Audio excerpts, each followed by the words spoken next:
spells out the word few, is a piece of chinoiserie, which was very popular in the 18th century. This piece is Art Nouveau. It's based on a cushion by Jessie Newbury, who was in the Glasgow School of Art at the turn of the century, and it really symbolises women being allowed into the arena of fine art with their embroidery for the first time for a long time. The rug, I placed in the 20th century because I can remember those at my grandmother's house, and so there is a piece from every century starting from 1598 into which women have put their creativity. One of the consequences of understanding why we have so few great women artists is to reassess the importance of many traditional crafts, especially needlework. I came out of a tradition where the fine art object was hierarchically the most important one. And what I wanted to do was to make a piece of work that used craft objects that became a fine art object in the gallery.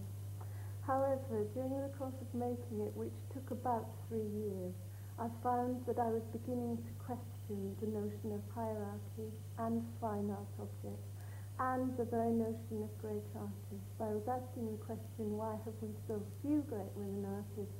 And I began to even question that notion. What is a great artist? Who chooses? And is it more important to use our creativity around us, where it can give us pleasure every day, or to take an object worth £11 million and put it in the vault of a bank where nobody will ever see it? The lost legions of women craft workers are a disgrace to history. But collective anonymity is one thing, collective strength another. Deep in Brixton Market in South London is the Brixton Art Gallery, home of an exhibition called Chronicle.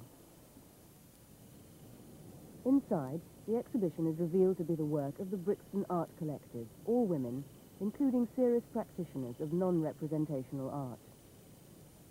Chronicle is only the last of a series of exhibitions which have explored women's experience. A previous exhibition was called Our Territory. Our Territory was our third exhibition organized by women's work at the Brixton Art Gallery. And the major step forward was actually for the artists involved in the exhibition to create new work in a very collective fashion. The first two exhibitions had been individual artists bringing up their work within a theme. We started with London and Greater London, and Our Territory was extremely ambitious because it actually also involved women living outside London. But the most important aspect was to create work collectively. So we were not just meeting for the administration or for the publicity, but we were also making works of art, because after all we were artists, so we were making art as well. The most striking thing for me was the realization that there's different ways of working collectively. And we were very, very large groups, and what came out of the show, which is very important, is the way in which different women formed other groups out of this larger group. Various different sorts of creative groups, as well as going on to work in higher education, gaining further education. All of that came out of the show.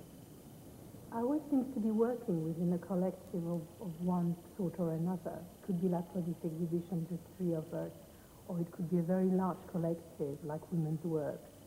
So there's always, that's the way I feel happier to be working with.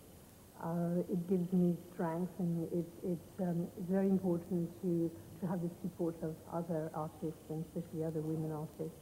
So that's I feel it's like a natural way of progressing and working as well. Feminist art does not have to be figurative. Abstract art, like these sculptures, works in other ways to raise feminist issues or acknowledge feminine experience. Françoise Dupray's sculptures, all kinds of containers, convey womanly meanings. This is the first piece I made for the series, and it is one of the narratives of all the containers. And the fabric is also extremely simple. It's just tissue paper and over chicken wire. And within the layers of tissue paper, I have applied and trapped photocopy images of the crochet curtain that my mother gave me. So it's all growing up towards the top which also include real bits of laces and crochet material. So it is a chronicle by itself because it is about my mother as well, and it's a feminine activity of sewing and crochet. Women can use the conventions of narrative art and command the male skills of oil painting to tell their own story. When my fourth child finally got into school and I got back to the studio, I was looking for some way of trying to make my own meaning in my work. This was in the late 60s, so it was a time when men were still graduating from art college, hiring a model, going to their studio, and painting a nude, a female nude. I tried various strategies for making a female meaning in my work, but none of them worked. I mean, I did a lot of sort of wrestling, men and women, and then I did a certain number of Adam and Eve, and so forth.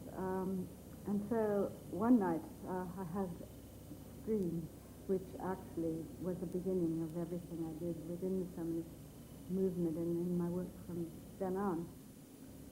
I was standing at the side of a canal, dressed in a heavy red overcoat, and I had two heads in the dream, and under one arm was a baby, and under the other arm was a briefcase, and the briefcase was full of something. You couldn't tell what. On the other side of the canal were the painters whom I admired the most, and they were standing there looking at me. Their faces were impassive. I couldn't tell what they were thinking. I felt they wished me well, but they couldn't tell me anything. And it was brilliant, really a brilliant dream, because actually all those things were true, that I admired them, I had studied their work, and yet they couldn't tell me anything. Jacqueline Moreau paints huge canvases which defy the stereotype of what's feminine. She has used her art to create new myths, often with classical allusions. A few years later, I was very interested in making some images of the three fates. When you look at Greek mythology, you can see that behind the Homeric goddesses, there was a much more primitive set of goddesses called the three fates. And they were called the kindly ones because people were afraid of actually naming them because they were so powerful. There were three women, she who spins, she who weaves, and she who measures and cuts the thread of life. And so I hired a model, and we started working. She brought her mending to the studio. She did weeks and weeks of mending. And one day when she was sitting on the floor during a break, because we'd done lots and lots of pictures of her sewing, she was sitting on the floor and her legs were spread in a certain kind of way that gave me the idea for this picture, She Who Spins.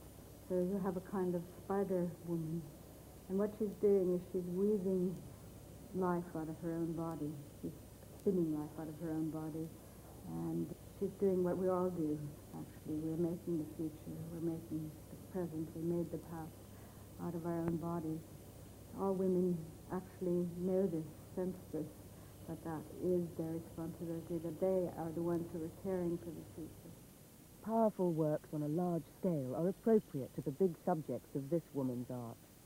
One of the things I'd like to say when I'm talking about my work is that if Anne Frank were alive today, she'd be the same age as I am.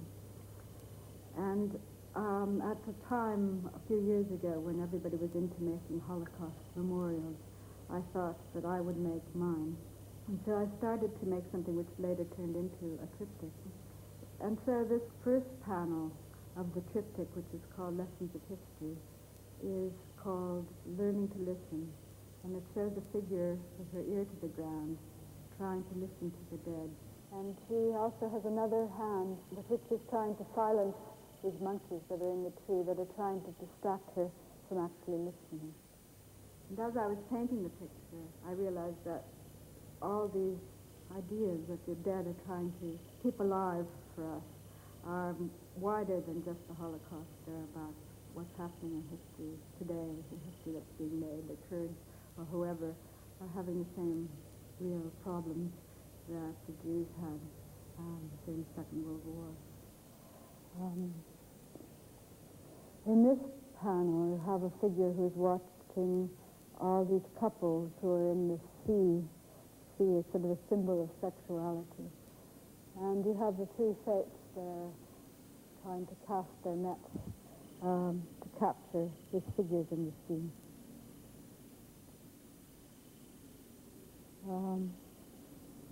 And in this triptych, this panel of the triptych, you have this Etruscan figure who is an image also of the dead.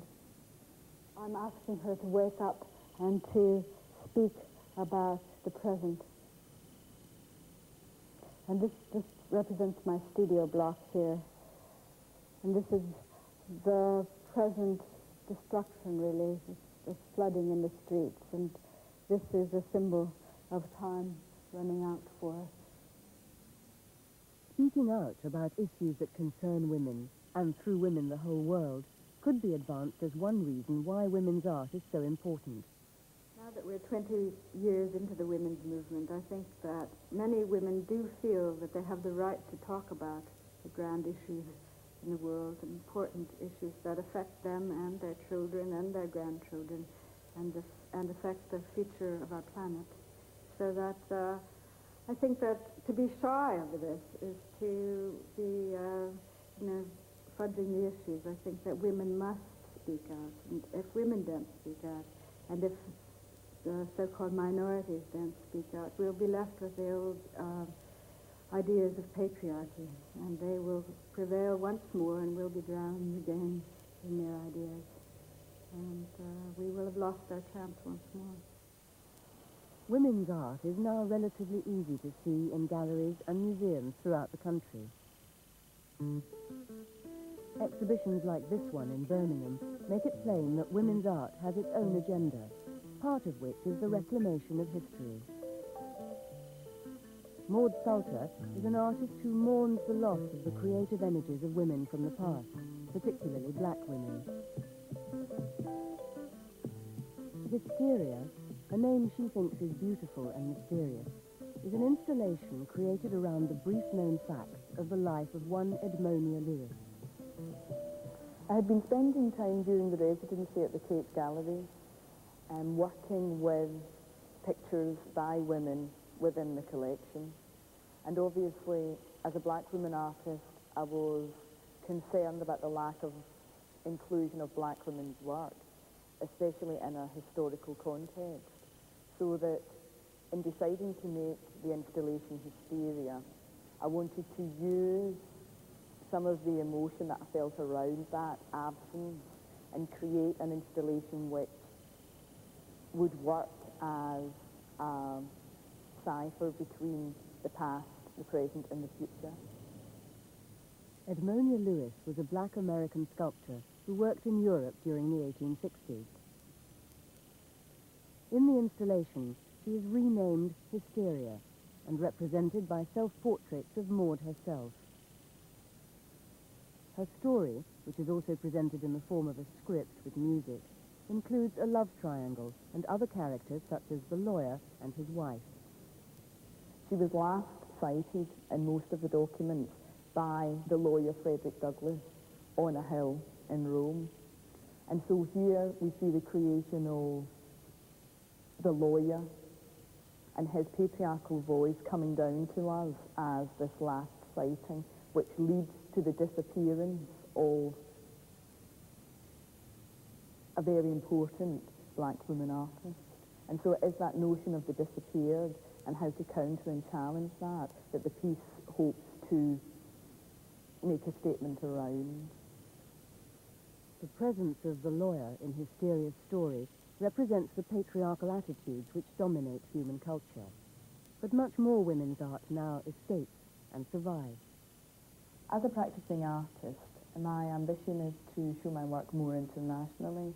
and also hope to see it shown within a more international context within the UK as well, because black women's art is still marginalised. Its importance in the individual is recognised, but obviously to move forward we need more of a sort of collective recognition, and for the art world to take on board the fact that we are here and that we are here to stay. In this programme, we have seen how women have employed various strategies to re-establish themselves in the world of art. By making their own images, subverting stereotypical views, mourning women's absence, and creating new myths, women artists have begun to discover how to regain control over their own lives.